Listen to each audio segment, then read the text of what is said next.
A big part, said Apple design chief Jony Ive, was the loathing that we had for the phones that we were using.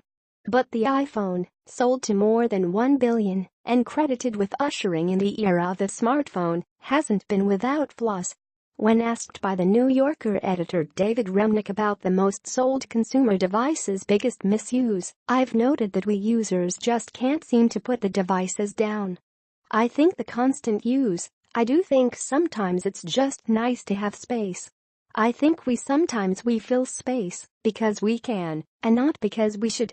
In an on-stage interview at the New Yorker TechFest, Ive said a breakthrough moment for him was when Apple co-founder Steve Jobs retook the helm of Apple and shifted the focus toward creative design rather than product sales.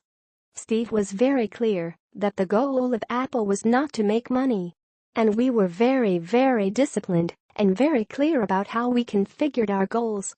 Ive had joined Apple in 1992, a period of decline for the company, when Jobs was in exile. It was an extremely painful time, Ive recalls. I got to live through a succession of CEOs whose focus was turning the company around, and that mainly meant make more money than we lose. Ive's observation through the years is that companies design things that are built to a cost or a schedule, and not for people. It is hard to articulate, he said, but we as a species sense care in the same way we sense carelessness.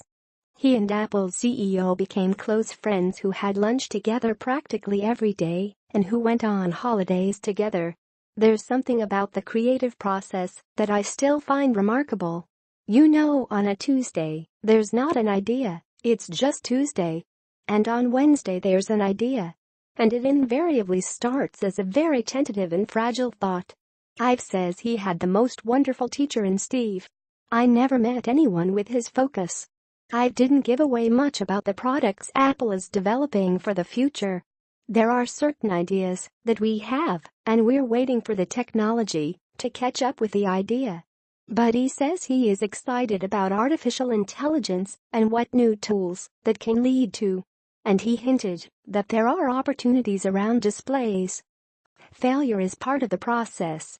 One thing he made clear is the role failure plays. Apple, for example, has been working on the upcoming iPhone X with Face ID facial recognition for 5 years.